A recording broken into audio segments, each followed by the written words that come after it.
Obviamente tengo mis miedos y frustraciones, porque la vida adulta no es fácil. Y por supuesto que sentía que me iba a morir y que algo malo estaba pasando dentro de mí. Muchas veces el ruido de afuera puede ser mucho menos abrumador que el que tenemos adentro. Bienvenidos a otro episodio de Viviendo lo Invisible. El día de hoy tenemos una invitada muy especial, que es Juana Maldonado. Buenos días, Juanita, ¿cómo estás? Qué gusto tenerte aquí con nosotros. Gracias, Gaby, por invitarme. Estoy feliz de poder compartir un poquito de lo que ha sido mi experiencia en este tema, sobre todo de la salud mental. Estamos muy gustosos de escuchar tus experiencias y sobre todo tu historia. Pero antes de comenzar, queremos saber quién es Juanita, qué haces todos los días, en qué trabajas, cuáles son tus hobbies. Creo que es una pregunta que parece simple y es un poco más complicada, pero bueno, soy Juana, acabo de cumplir 28 años, estudié arte, siempre me apasionó mucho todo el tema artístico. En la universidad estudié teatro, después estudié audiovisual y ahora trabajo mucho en el mundo de la creación de contenido en redes sociales, que es como la forma que he encontrado de vincularme con lo que me gusta hacer y también con el tema de la cultura, del apoyo a la cultura en la ciudad de Cuenca. Qué lindo. Estaba revisando que tienes una página también que como que muestra los eventos poco convencionales de Cuenca, lugares que tal vez no son muy visibles. Cuéntanos un poquito de ese proyecto.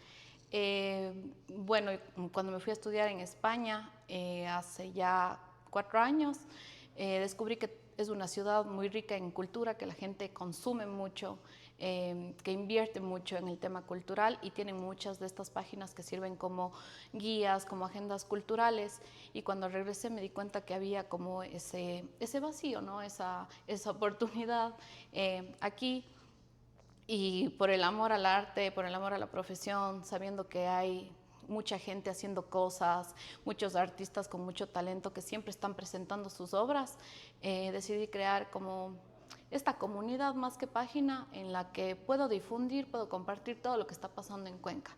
Y ese es un poco como este ha sido un poco el objetivo, siempre ayudar a difundir, llegar a nuevos públicos y que la cultura y el arte se mueva un poquito más en la ciudad. Qué lindo. ¿Y cómo se llama tu página? Mi página se llama Guía Morlaca. Nos pueden encontrar así en todas las redes sociales si es que quieren también como unirse a esta comunidad y enterarse un poquito más de lo que pasa en Cuenca en el tema artístico y cultural.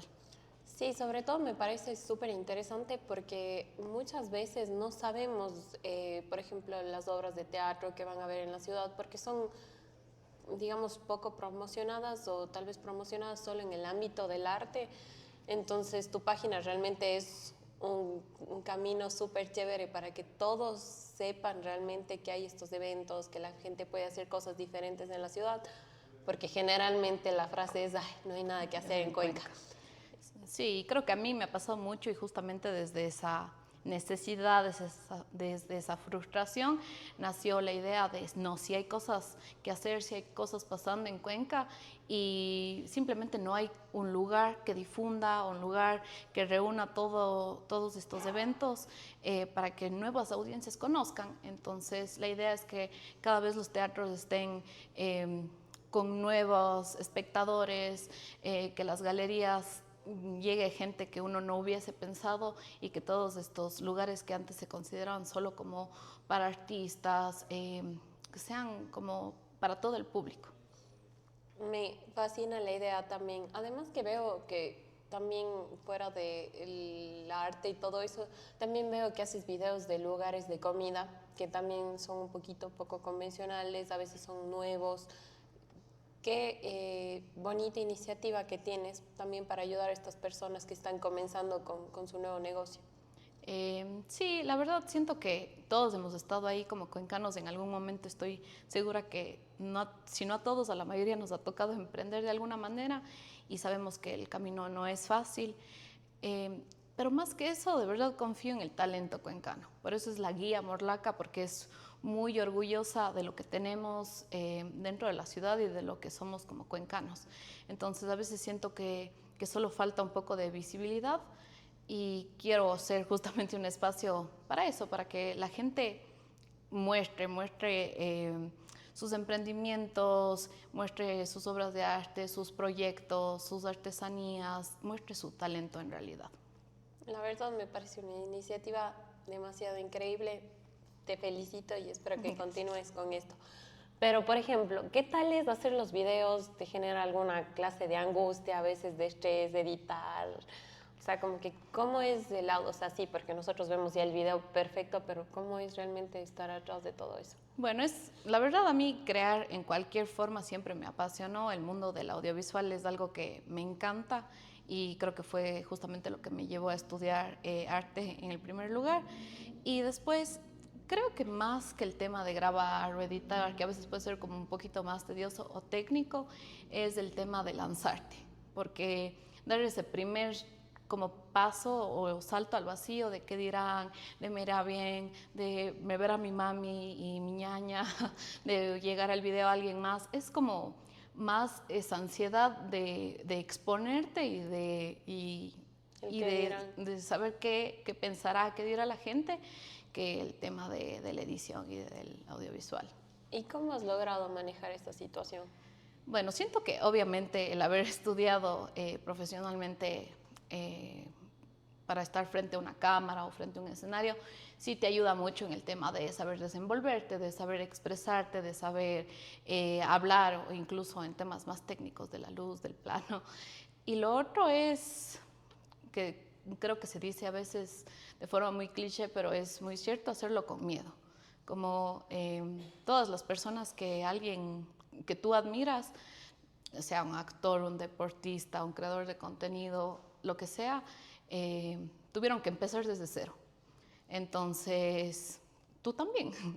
Es como que perder ese miedo y botarte. Y el rato que lo haces, como que cada día es un poquito más simple. Y la verdad sí me ha ayudado que a veces ha habido algún comentario negativo, tal vez por ahí, pero la verdad, la mayoría de la comunidad que hemos formado te apoya mucho. Entonces, con el apoyo de la gente y sabiendo que es algo que, como que escuchándoles a lo que quisieran ver, lo que quieren consumir en redes sociales, es mucho más fácil.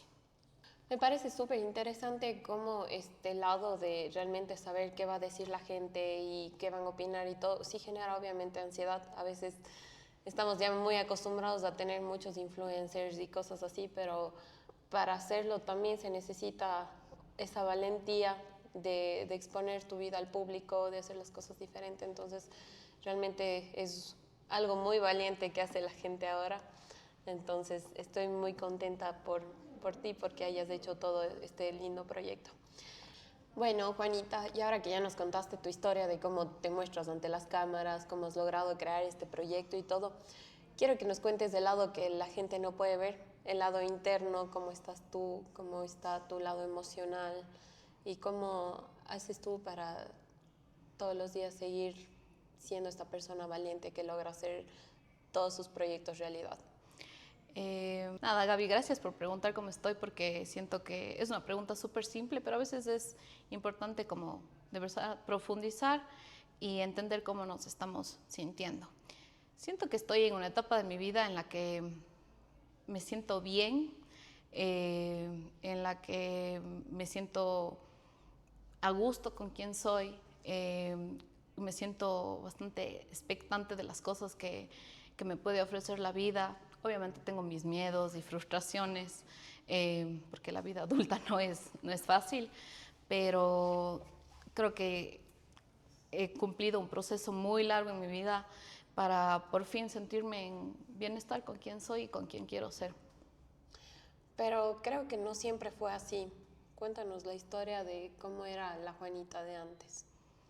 Uy, una historia larga, pero para resumir, creo que siempre hubo como esta chispa dentro de mí y quienes me conocen desde muy chiquita, probablemente mi familia, te podrá decir que siempre fui como súper inquieta, súper soñadora, súper lanzada, súper extrovertida y en algún momento como de esa transición de la infancia a la adolescencia, a la adultez, que uno se va exponiendo a más cosas, como que esta inocencia, esta chispa, estas virtudes que tenemos cuando somos niños se van apagando. Entonces, lastimosamente me topé con muchas cosas bastante duras en mi vida, que no fue fácil. Me tocaron como 15 años entre consultorios, terapias, entre momentos difíciles conmigo mismo, con el resto de personas, entre vivir una versión, digamos que oscura de mí.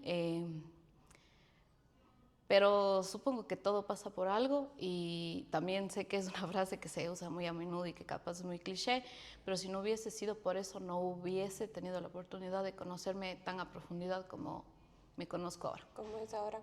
¿Y cómo fue todo ese proceso de pasar por médicos, por terapeutas y, o sea, cómo te sentías tú en ese proceso?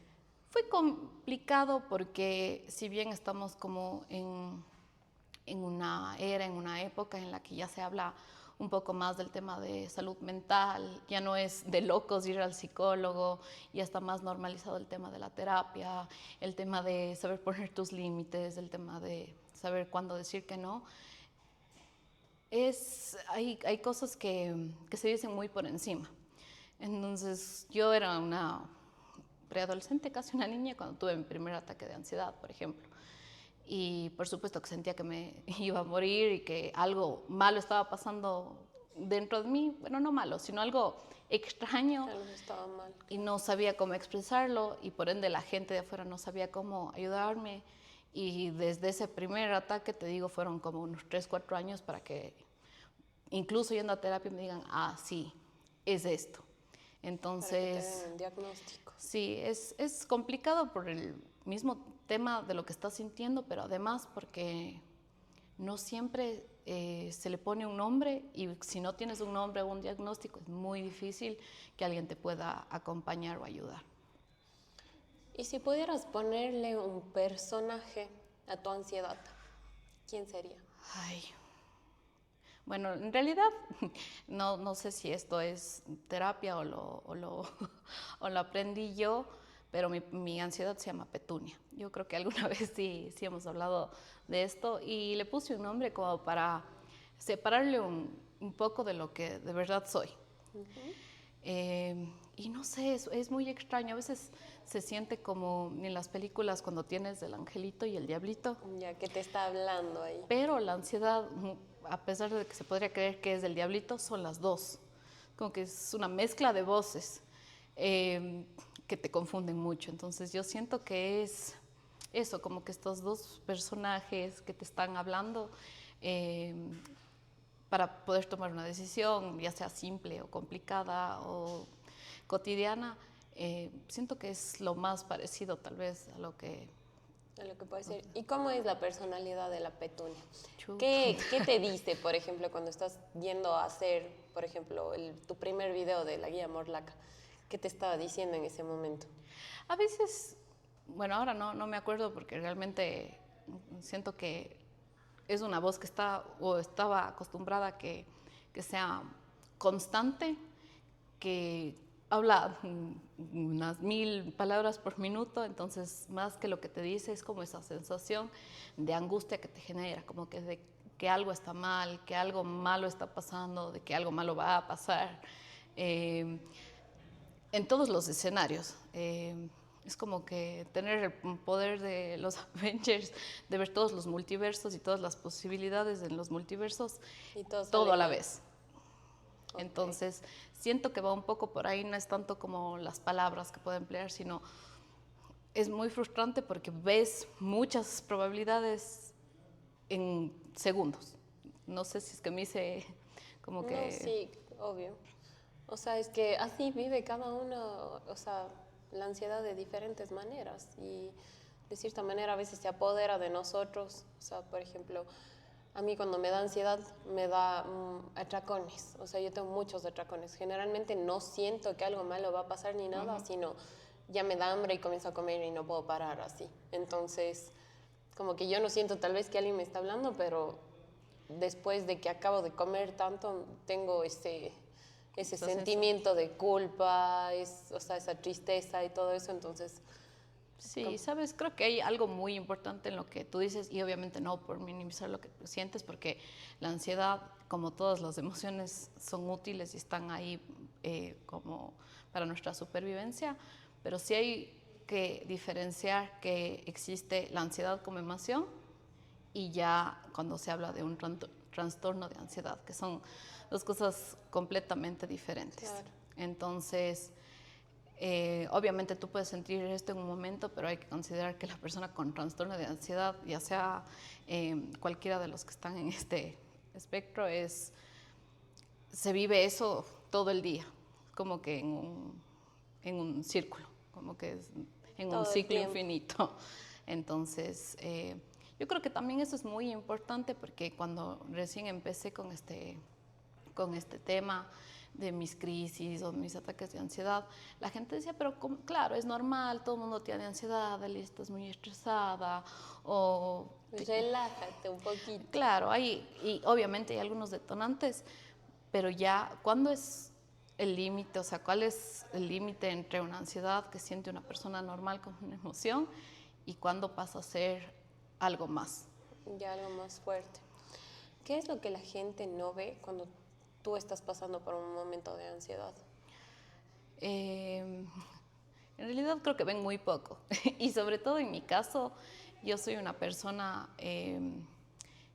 que sabe como que esconder muy bien o manejar muy bien físicamente sus síntomas o cómo se ve. Entonces, yo podría estar teniendo un ataque de ansiedad y probablemente la persona al lado mío no lo sabe. Pero creo que obviamente depende mucho de las personas y de los casos, pero sobre todo, yo te digo, no fui diagnosticada primero fui diagnosticada con ansiedad y mucho tiempo después como intentando contener mis pensamientos y entender qué es lo que estaba pasando, me diagnosticaron con TOC, que tenía mucho más sentido para mí. Para los que no saben qué es TOC, es un trastorno obsesivo compulsivo. Y lo que nos han enseñado generalmente en las películas o en la televisión o lo que se cuenta, es esta persona que se está lavando constantemente las manos y que tiene mucho miedo a los gérmenes, que sí es una de las muchas categorías que hay. O la limpieza, así que todo esté Sí, perfecto. o que ser ordenado, que, que en realidad puede ser, como te digo, una de estas categorías, pero también hay las compulsiones y las obsesiones mentales, o sea, todo está pasando en tu cabeza. Por eso es una enfermedad mental, porque no necesariamente siempre se puede distinguir de manera física o externa. Entonces, no para meternos mucho en cuáles eran mis pensamientos intrusivos, pero siempre va a ser algo que a ti te provoque una sensación eh, de molestia, incluso de asco, que te perturbe de alguna manera. Y para calmar ese pensamiento existen pues estas compulsiones. Las mías eran mentales, entonces puede ser repetirte una frase, incluso a veces puede ser preguntarle a alguien como que estoy bien, o oye, ¿crees que me pase esto? O necesitas como esa reafirmación de alguien más, o a veces buscaba en internet todo el tiempo.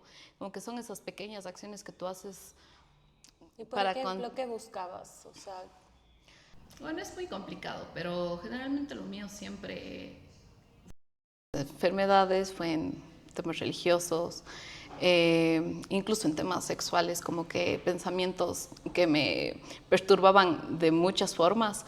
Entonces yo sentía un ejemplo muy genérico, que si es que yo toqué esta silla, si me iba a dar cáncer en 2 días. ¿Tiene relación alguna? No. Yo sé que es un pensamiento muy ilógico, muy irracional, que probablemente quien nos esté escuchando es como, acabas de decir una tontería increíble, pero es como funciona más o menos. Tú sabes que es un pensamiento irracional y lógico, y sin embargo el temor que sientes es real, porque tu cerebro no distingue entre un peligro real y un peligro como imaginario. Entonces, claro, yo buscaba en internet cuáles son las probabilidades de que me dé cáncer después de haber tocado esta silla por 3 segundos. Y obviamente internet te va a decir no es posible, y te sientes tranquila 2 minutos y después vuelve al miedo, entonces vuelves a buscar o le preguntas a alguien más y es como un ciclo que no termina porque tú sabes que es irracional, pero no funciona así. Pero no puedes calmarlo de cierta manera. ¿Y tenías tratamiento médico, o sea, como que oral, medicamentos?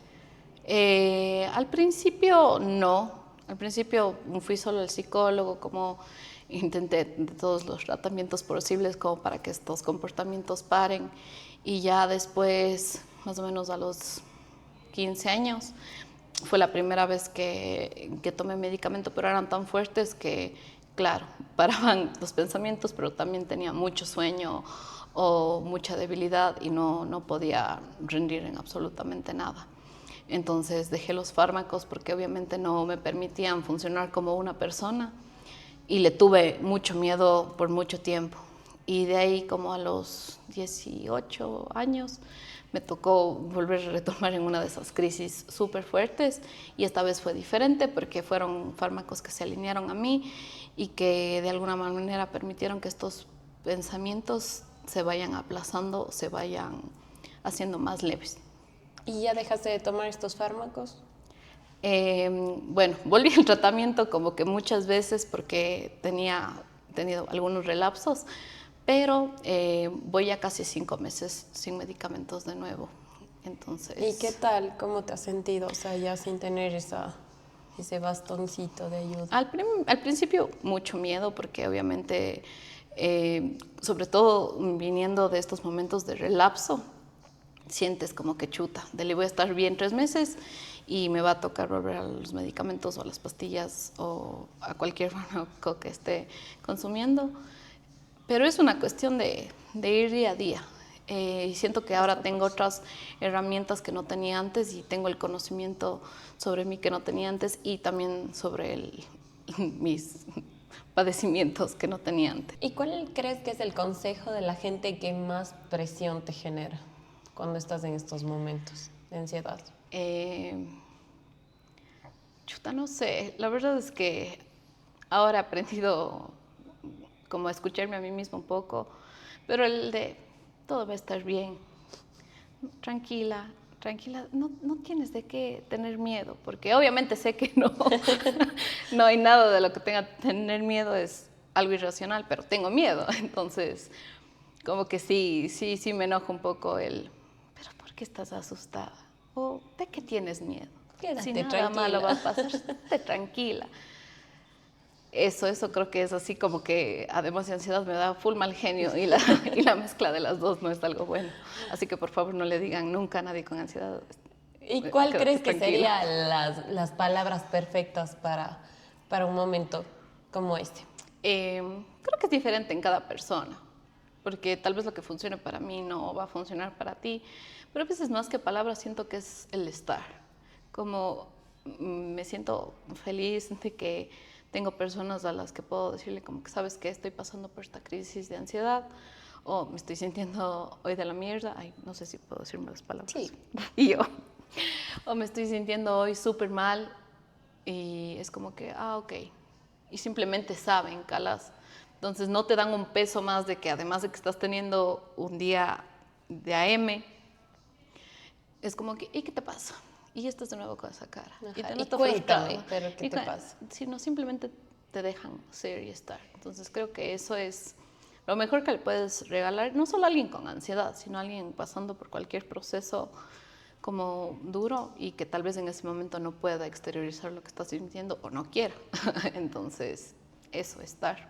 ¿Y quién crees que es tu círculo más cercano en el cual puedes confiar cuando tienes algún momento difícil con tu ansiedad?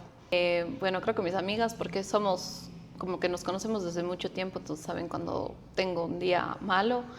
Mi hermana, porque vamos como que en un proceso de crecimiento y de conocimiento juntas y ha sido como que más fácil contar estas experiencias, pero toda mi familia y mi perrita, porque como digo, a veces no necesitas palabras, sino simplemente alguien que te haga sentir que no estás sola. Entonces siento que la verdad ha sido como un refugio muy, muy, muy grande para mí.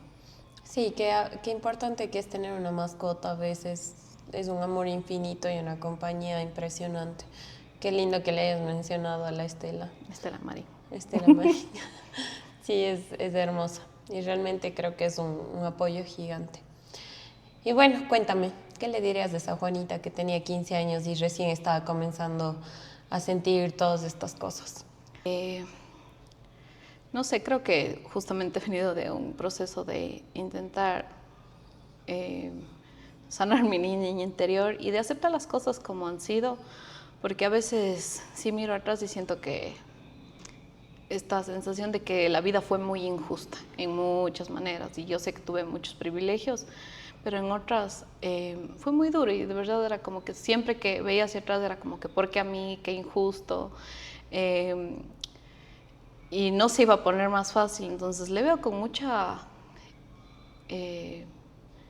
no sé si misericordia es la palabra, suena tal vez un poco fuerte, pero sí siento que es así, porque sé que no le puedo salvar de todo el proceso que tuvo que pasar por muchas crisis de ansiedad, tuvo que pasar por muchos episodios depresivos, tuvo que pasar por un trastorno alimenticio, tuvo que pasar por muchos momentos que le llevaron a conocerse a ella misma y no se pone fácil, pero en algún punto vas a llegar a esto. Entonces, tengo mucha compasión por ella y, y ahora verle desde el otro lado es un poquito más fácil y sé que todos los malos días se van a ver como infinitos, pero es bueno saber que nada y ningún sentimiento es para siempre. O sea, ningún sentimiento dura para siempre. Entonces, a pesar de que uno sienta que lo que está sintiendo en ese momento le va a matar, a consumir, a acabar, no es así. Como que date un tiempo y vas a ver cómo va evolucionando y mejor. Sí, yo también creo que a veces los momentos difíciles no tienen explicación en ese momento, pero conforme va avanzando la vida uno entiende por qué pasaron y todas las enseñanzas que nos dejaron. Entonces, creo que ahí juega muchísimo la resiliencia, el amor propio, la autoestima, que ahora se habla mucho, que es, sí, quererse, arreglarse y todo, pero va mucho más allá de eso, va desde el interior hacia el exterior. Entonces, realmente, Juanita, qué lindo que nos hayas contado tu historia. La verdad, creo que hay muchas personas que deben sentir lo mismo que tú. No todas sentimos de la misma manera, pero creo que muchas personas se van a sentir identificadas y creo que eres un ejemplo de cómo te has ido superando y cómo has ido afrontando todas estas situaciones en la vida y cómo puedes llegar a ser la persona de tus sueños sabiendo manejar todas estas situaciones y sobre todo tener un buen círculo de apoyo, personas que te escuchen, que te entiendan y que sobre todo tú te sientas querida alrededor de ellas. Bueno, primero agradecerte por el espacio. Creo que es la primera vez que hablo como fuera de mi círculo sobre estos temas y ha sido una conversación muy resumida de todo lo que, de todo lo que se podría discutir sobre estos temas. Si es que alguien alguna vez necesita con quién hablar, yo encantada de poder ayudar en el proceso de cualquier persona. Sé que es diferente, pero a veces sentirse acompañada es muy, muy, muy importante. Y eso que dije, creo que siempre que uno tenga un mal día o un sentimiento o una sensación que le esté consumiendo, recordar que todo pasa. O sea, por más que sintamos que nos vamos a morir en ese momento, todo pasa. Y ir construyendo nuestra propia versión de salud, porque no se ve igual para todos y no tiene que ser igual para todos. Entonces, haz lo que a ti te dé bienestar, haz lo que a ti te haga sentir viva, haz lo que a ti te haga sentir feliz. No tiene que ser lo mismo que lo que te venden los influencers, ni siquiera los psicólogos o los médicos que sí están para asesorar, pero tú eres la única persona que conoce lo que es bueno para ti. Entonces, aprender a escucharte y reconocer eso. Tu cuerpo y tu mente es muy inteligente y siempre va a querer lo mejor para ti, a pesar de que hayan esas voces externas, aprender a reconocer que sí somos nosotros y que es de afuera. También algo que creo que es muy importante y que lo escuché de ti y que sí me sirve y que lo he escuchado otras veces y se quedó conmigo, es el recordar que no eres tu diagnóstico, como no eres tu ansiedad, no eres tu depresión, no eres tu TCA, no eres cualquier diagnóstico que tengas, es solo una parte pequeña de todo lo que te compone como ser humano. Entonces, ver un poquito más allá y descubrir la persona que se esconde detrás de todo esto. Muchas gracias, Juanita, por haber venido y gracias por contarnos de esta historia que es muy importante, que creo que ahora muchas personas pasan. Qué bueno que se puedan sentir acompañadas con tu historia. Este fue otro capítulo de Viviendo lo Invisible. Recuerda, tu diagnóstico no es tu identidad. Soy Ana Molina y nos vemos en el próximo capítulo.